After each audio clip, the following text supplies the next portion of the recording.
샬롬 유 선생의 구속사 천국열차 유도순 목사님의 신구약 성경 파노라마를 낭독하는 시간입니다. 지금은 요한일서 파노라마 4장 1절에서 11절까지입니다. 하나님의 영과 하나님의 사랑. 요절은 9절. 하나님의 사랑이 우리에게 이렇게 나타난 바 되었으니 하나님이 자기의 독생자를 세상에 보내심은 저로 말미암아 우리를 살리려 하심이니라.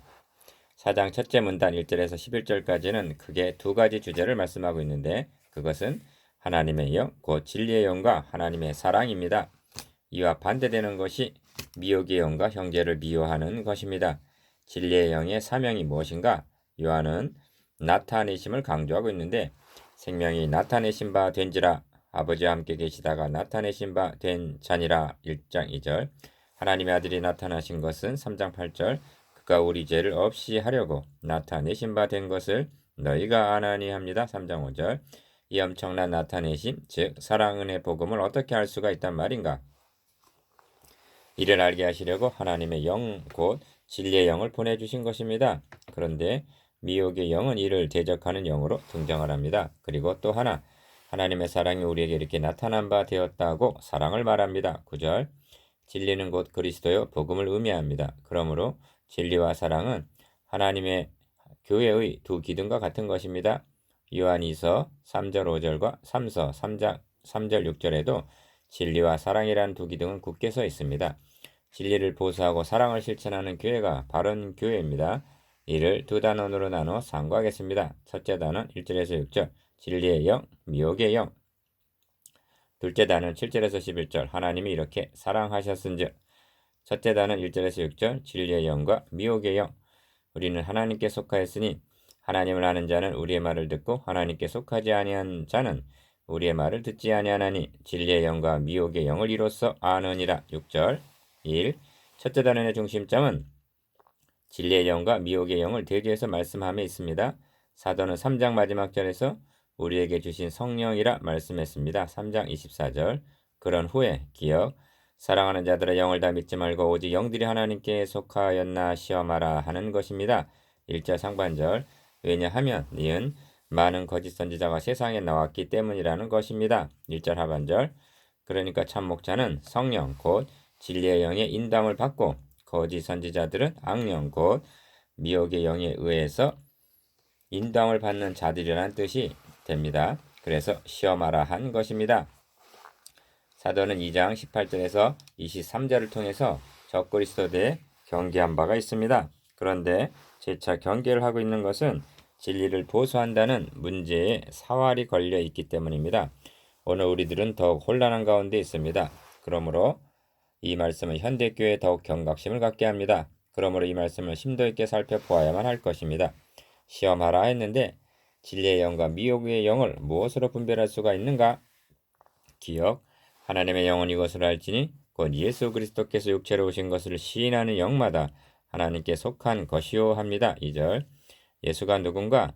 영원 전부터 아버지와 함께 계시다가 육체를 입으시고 우리에게 나타나신 바 되었다는 1장 2절 하반절 그것을 시인하는 영은 하나님께 속한 것이요 니은 예수를 시인하지 아니하는 영마다 하나님께 속한 것이 아니니 이것이 곧 적그리스도의 영이니라 합니다. 3절 상반절 3 그러면 예수 그리스도께서 육체로 오셨다는 것을 시인한다는 것이 어째서 참과 거짓을 분별하는 중요한 요점이 된단 말인가?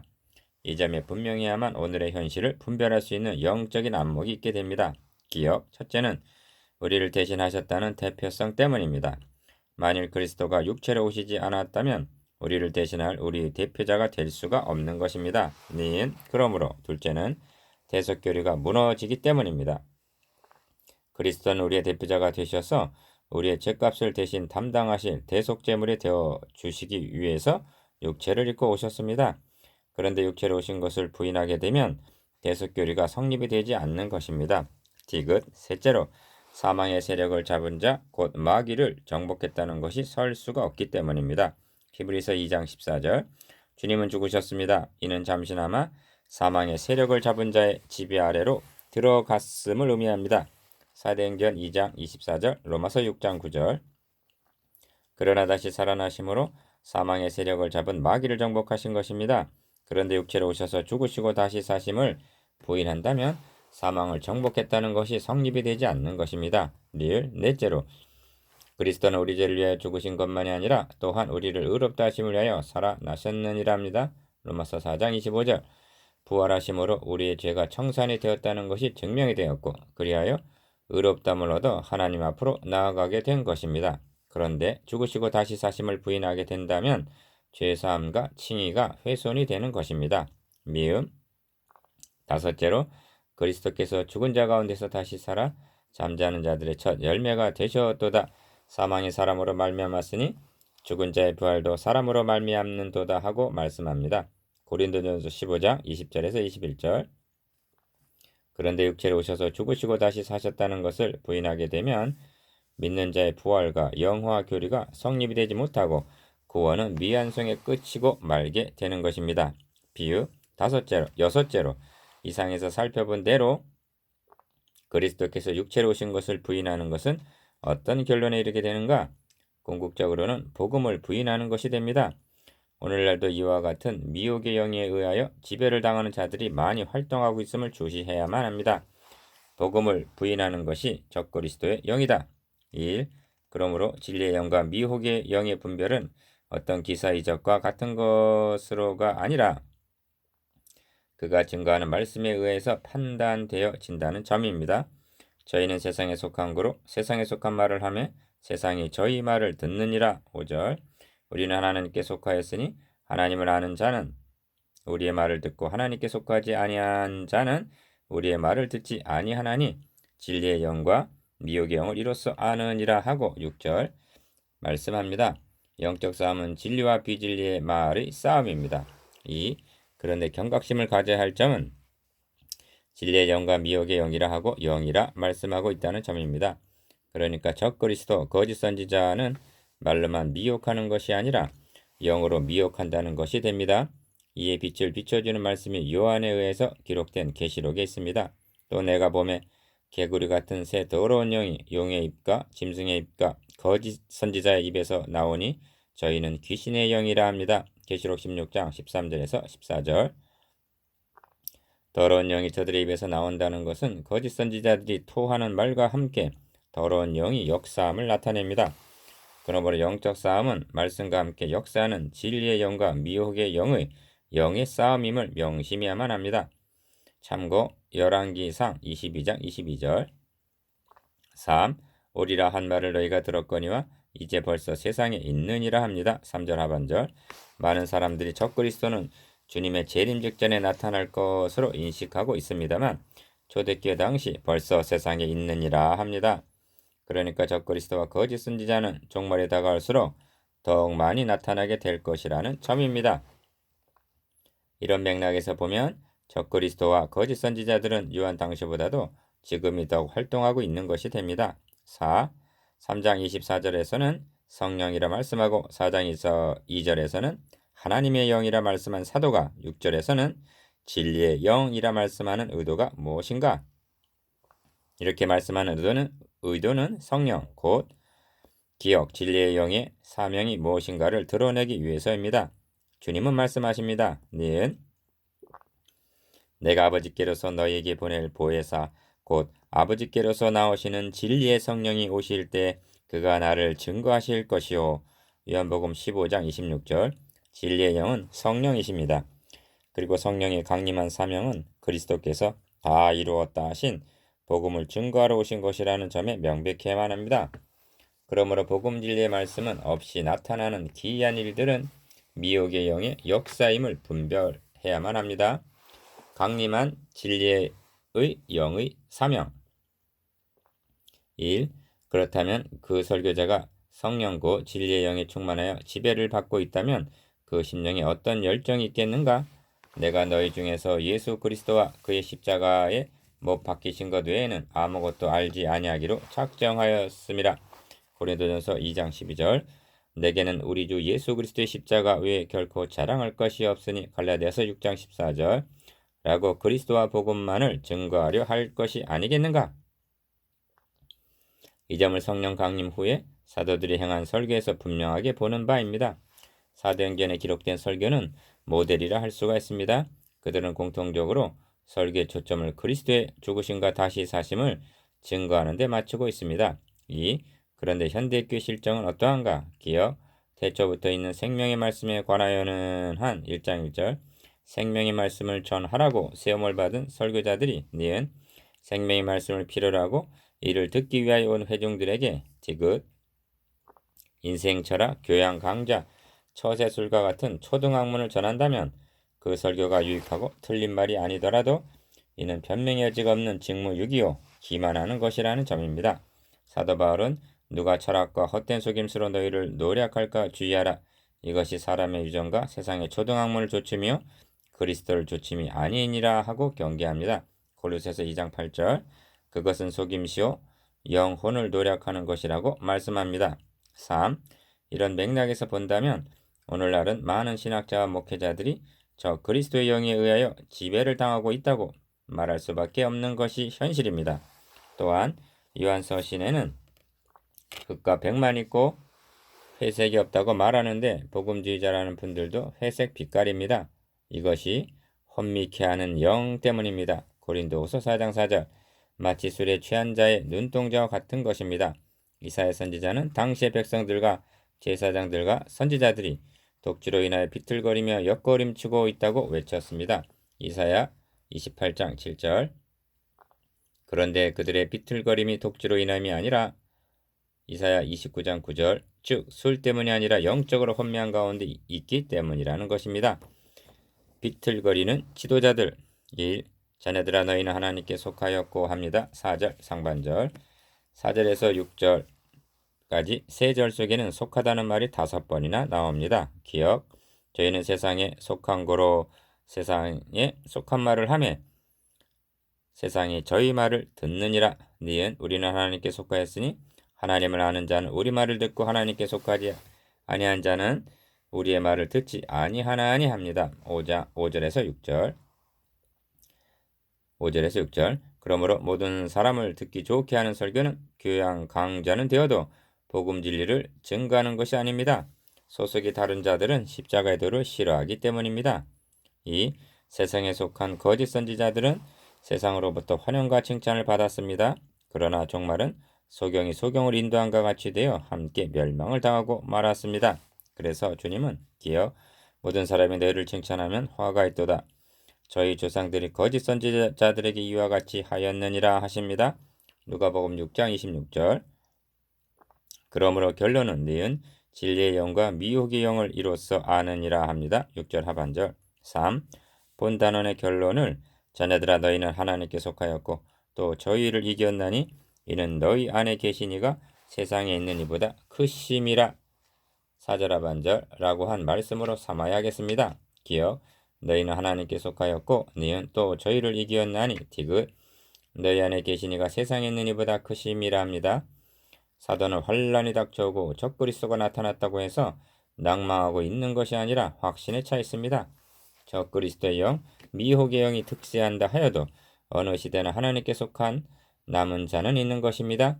영적 싸움은 여자의 후손의 승리로 끝나게 된다는 것입니다. 여러분도 이처럼 확신합니까? 4.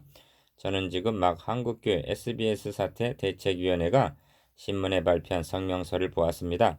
기독교를 왜곡하고 편파적으로 보도했다는 항의입니다. 그런데 그 프로그램을 진행하는 나레이터는 유명한 목사의 아들이었고 많은 진보주의 신학자들이 방송 내용을 지지하고 있다는 사실입니다. 그렇다면 성명서도 중요하지만 시급한 것은 한국교회 강단에서 복음이 힘있게 선포되는 일입니다. 이것이 진리의 영의 역사이기 때문입니다. 한 가지 부원할 점은 많은 사람들이 그리스도의 재림 전에 먼저 한 사람의 적그리스도가 나타나리라고 믿고 있다는 점입니다. 그런 언급이 성경에 있기 때문입니다. 그런데 사도는 적그리스도의 영 3절, 미혹의 영 6절 하고 영으로 활동하고 있다고 말씀함을 주목해야만 합니다. 중요한 것은 사람이 아니라 그를 지배하는 영이라는 점입니다.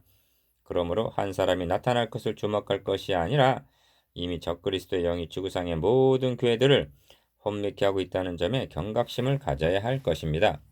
둘째 단원 7절에서 11절 하나님이 이렇게 사랑하셨은즉 사랑하는 자들아 하나님이 같이 우리를 사랑하셨은즉 우리도 서로 사랑하는 것이 마땅하도다. 11절 1. 둘째 단원의 중심점은 하나님이 우리를 이렇게 사랑하셨으니 우리도 서로 사랑하는 것이 마땅하다는 말씀이 있습니다.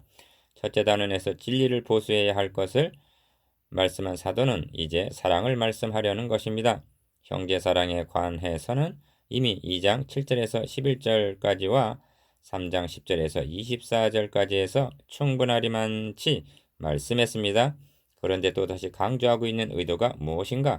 2장에서는 새 계명과 결부에서였고 3장에서는 하나님의 자녀와 마귀의 자녀의 특성과 결부에서였으나 4장에서는 진리의 영과 미혹의 영과 결부에서 말씀하고 있는 것입니다. 왜냐하면 진리와 사랑이 교회의 두 기둥과 같기 때문입니다. 에베소 교회는 진리는 보수하였으나 사랑을 잃어버렸기 때문에 너의 촛대를 그 자리에서 옮기리라 하는 계시록 2장 5절의 책망을 받았고 두아디라 교회는 사랑은 있으나 진리를 보수하지 못하므로 사망으로 죽이리니 하는 선고를 받았음을 생각해 보십시오.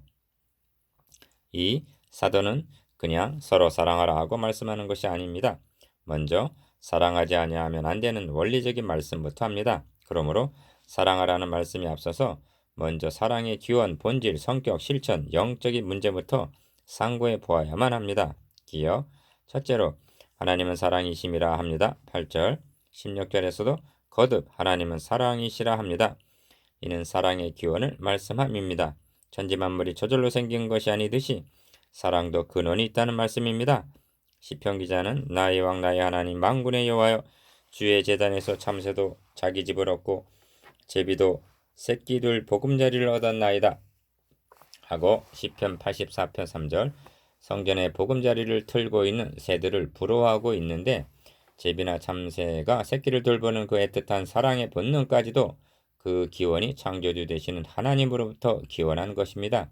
하물며 하나님의 형상대로 지음을 받은 사람이겠는가? 니은 둘째로 우리가 이로써 사랑을 알고 하는 말씀입니다. 3장 16절 이를 쉽게 표현하면 사랑은 이런 것이구나 하고 깨닫게 된다는 사랑의 본질을 말씀함입니다. 사랑이 무엇인가? 받는 것이 아니라 그가 우리를 위하여 목숨을 버리셨으니 우리가 이로써 사랑을 알고 우리도 형제를 위하여 목숨을 버리는 것이 마땅하니라 한 희생입니다. 사랑의 본질은 희생입니다. 디귿. 셋째는 하나님의 사랑이 우리에게 이렇게 나타난 바 되었으니 한 말씀입니다. 9절. 이는 사랑의 실천입니다. 사랑은 말과 혀로만 하는 것이 아니라 나타내야 하는 실천입니다. 하나님은 사랑을 어떻게 나타내셨는가? 하나님이 자기의 독생자를 세상에 보내심은 저로 말미암아 우리를 살리려 하심이니라 합니다. 사랑은 실천입니다. 리을. 넷째로 사랑은 여기 있으니 한 말씀입니다. 이는 사랑의 성격을 말씀함인데 선수적이고 무조건적임을 의미합니다. 우리가 하나님을 사랑한 것이 아니요 오직 하나님 우리를 사랑하사 우리 죄를 위하여 화목제로 그 아들을 보내셨음이니라 합니다. 10절. 이 점을 사도 바울은 곧 우리가 원수되었을 때 그 아들의 죽으심으로 말미암아 하나님으로 더불어 화목되었은즉 합니다. 로마서 5장 10절. 하나님은 원수를 위하여 자기 아들을 내어 주셨습니다. 사랑은 선수적이고 무조건적입니다.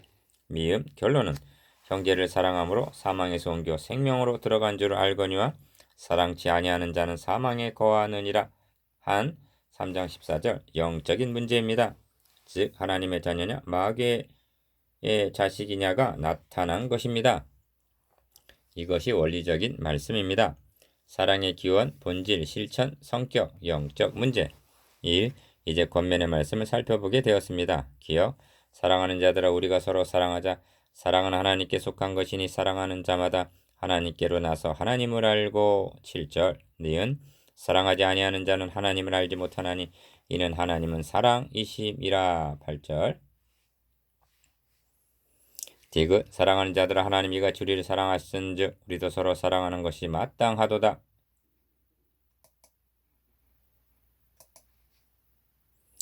군더더기 같은 설명이 필요치 않을 것입니다.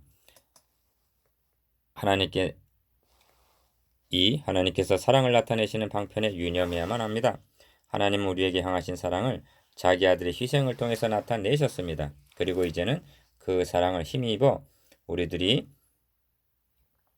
하나님의 자녀들이 된 것입니다. 그러면 대답은 분명해진 것입니다. 하나님은 이제 자녀된 우리들을 통해서 사랑을 나타내기를 원하신다는 것입니다. 어떤 가난한 과부가 자녀들에게 주어야 할 일용할 양식을 구했을 때 쌀 가마니가 하늘에서 떨어지는 것이 아니라는 말씀입니다. 그 과부에게 향하신 하나님의 사랑을 하나님의 자녀된 누군가를 통해서 나타내신다는 말씀입니다. 그래서 누가 이 세상 재물을 가지고 형제의 궁핍함을 보고도 도와줄 마음을 막으면 하나님의 사랑이 어찌 그 속에 거할까 보냐 하는 것입니다. 3장 17절 3. 다음 문단에서 살펴보게 되겠습니다만 어느 때는 하나님을 본 사람이 없으되 만일 우리가 서로 사랑하면 하나님이 우리 안에 거하시고 그의 사랑이 우리 안에 온전히 이루느니라 합니다. 12절 하나님은 볼 수는 없으나 우리 안에 모실 수는 있고 그리하여 나를 통해서 다른 사람들에게 보여줄 수가 있다는 뜻입니다. 무엇으로 말입니까? 사랑의 실천을 통해서입니다. 이것이 우리가 형제를 사랑해야 할 필연성입니다. 명심하십시다. 진리를 보사하고 형제가 서로 사랑해야 함은 교회를 교회되게 하는 두 기둥입니다. 4. 묵상해 보겠습니다. 기억, 영을 분별하는 방도에 대해서 니은 그리스도께서 육체로 오신 것을 부인하는 것이 어째서 미혹의 영인가에 대해서 디귿 사랑의 기원, 본질, 실천, 성격, 영적 문제에 대해서 리을 오늘의 설교를 시험해 본다면 어떻게 될 것인가에 대해서